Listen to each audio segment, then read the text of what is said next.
El hidrógeno verde está en boca de todos. Se habla de él como el combustible del futuro, pero, seamos sinceros, tiene un problemilla. Producirlo consume una barbaridad de energía. Ahora bien, ¿y si existiera un atajo químico? Una manera de llegar al mismo sitio pero siendo mucho más eficientes, ahorrando costes y de paso dándole un buen empujón a la transición energética? Pues bien, vamos a meternos de lleno en el ciclo cobre-cloro, una serie de reacciones químicas súper ingeniosas que prometen justamente eso.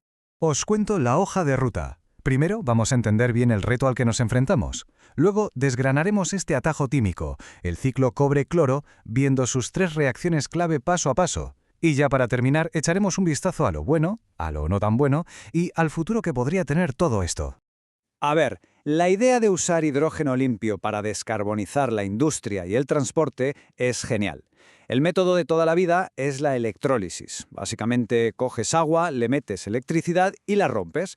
El problema es que este proceso, aunque sea muy limpio, es un auténtico devorador de energía. Y aquí, claro, es donde surge la pregunta del millón, la que mueve toda la investigación en este campo. ¿Hay alguna manera de conseguir ese hidrógeno tan valioso sin tener que pagar una factura de la luz astronómica? Pues parece que la respuesta está en cambiar un poco las reglas del juego de la química. Mirad, esta imagen lo dice todo. Es que la diferencia es brutal. A la izquierda, la electrólisis de siempre, que necesita más de 1,23 voltios para arrancar.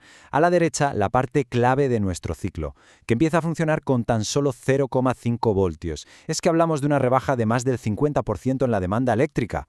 Este atajo se conoce como ciclo termoquímico cobre-cloro.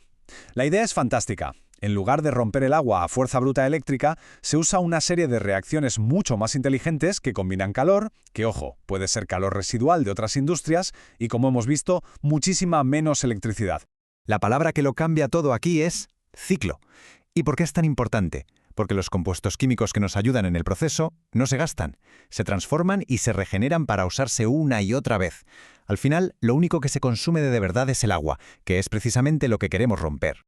Y en esta obra tenemos 3 protagonistas principales. Por un lado el agua, que es nuestra materia prima, y por otro el cloruro cuproso y el ácido clorhídrico, que son los intermediarios, los ayudantes que hacen que toda la magia química ocurra.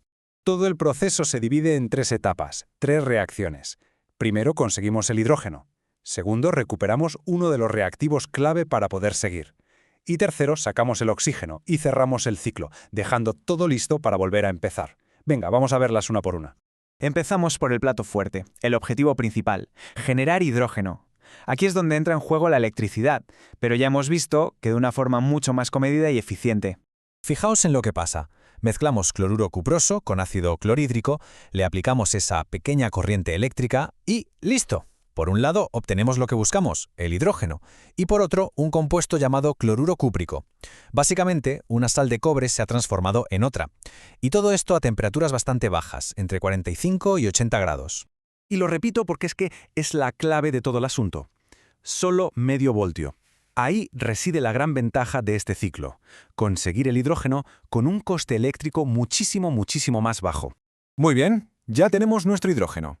Pero para que esto sea un ciclo de verdad, para que sea sostenible y rentable, tenemos que recuperar los ingredientes. La segunda etapa va justo de eso, de regenerar el ácido clorhídrico que usamos al principio. En esta fase, cogemos el cloruro cúprico que nos sobró del paso anterior y lo hacemos reaccionar con vapor de agua a unos 400 grados.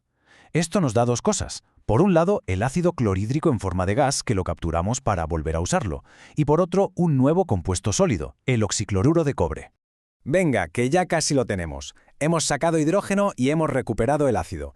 Ya solo nos falta la última pieza del puzzle, obtener el oxígeno del agua. Y, lo más importante de todo, regenerar el cloruro cuproso con el que empezamos, para que la rueda pueda seguir girando.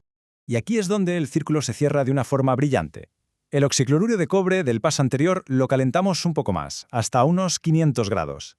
Al hacerlo, se descompone, liberando por un lado oxígeno puro y por el otro, tachán, regenera el cloruro cuproso con el que empezamos todo. Y esta es la elegancia del sistema. El cobre y el cloro van cambiando de disfraz de un compuesto a otro, pero nunca se pierden. Al final de las 3 reacciones, estamos otra vez en la casilla de salida, listos para procesar más agua. El único gasto real es H2O. Bueno, ahora que ya hemos visto el cómo, vamos a dar un paso atrás. ¿Qué significa todo esto en la vida real? ¿Cuáles son los pros y los contras de esta tecnología? Las ventajas están clarísimas. Un consumo eléctrico drásticamente menor y una eficiencia teórica muy alta. Pero claro, también hay retos de ingeniería. Hay que evitar, por ejemplo, que los iones de cobre se cuelen donde no deben, porque eso baja el rendimiento. Y además se necesitan materiales súper resistentes para aguantar un ambiente que es muy ácido y corrosivo. Por todo esto se considera una opción muy prometedora. Se le puede llamar verde si la energía y el calor que se usan vienen de renovables, o también nuclear si se aprovecha el calor residual de un reactor nuclear para las etapas térmicas, lo cual sería una forma muy eficiente de hacerlo. A la tecnología aún le queda camino por recorrer, hay que seguir perfeccionándola. Pero la pregunta es inevitable.